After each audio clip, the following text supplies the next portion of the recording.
नमस्कार दोस्तों, स्वागत है आपके अपने कहानी संसार में, जहां हर कहानी आपको एक नई दुनिया की सैर कराएगी।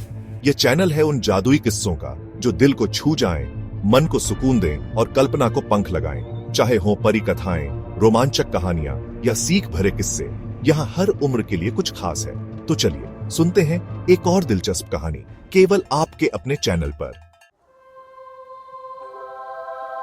एक घने और हरे भरे जंगल के बीचों बीच विलो नाम की एक छोटी लोमड़ी रहती थी।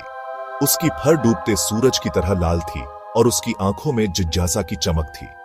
विलो बाकी लोमड़ियों की तरह नहीं थी जो अपनी मांद में सोने या तितलियों का पीछा करने में खुश रहती थी।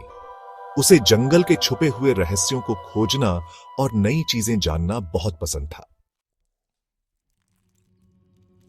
एक सुबह जब सूरज की सुनहरी किरणें पेड़ों के बीच झिलमिला रही थीं, विलो को कुछ अजीब मिला। एक चमकदार गोल कंकड़ जो हल्का हल्का चमक रहा था।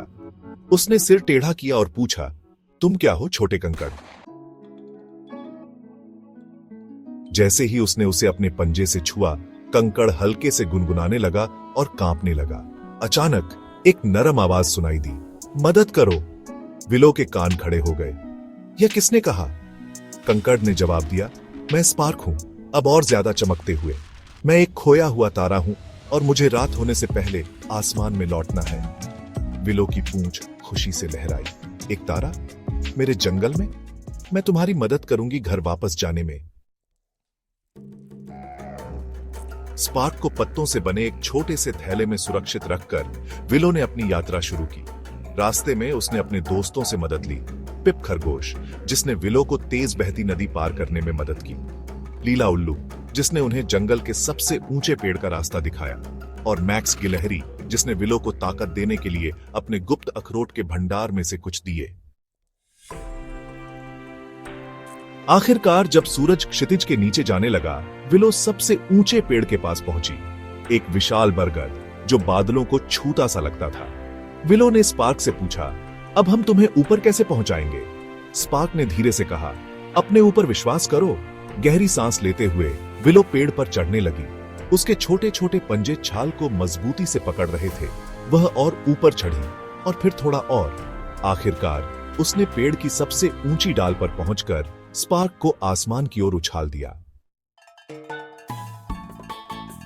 कंकड़ चमकने लगा और एक शानदार तारे में बदल गया, जो झिलमिलाते तारों के समूह में शामिल हो गया। धन्यवाद विलो, स्पार्क ने कहा, अब सबसे चमकदार तारा बनकर। जब विलो नीचे उतरी तो पूरा जंगल स्पार्क की चमक में नहा गया।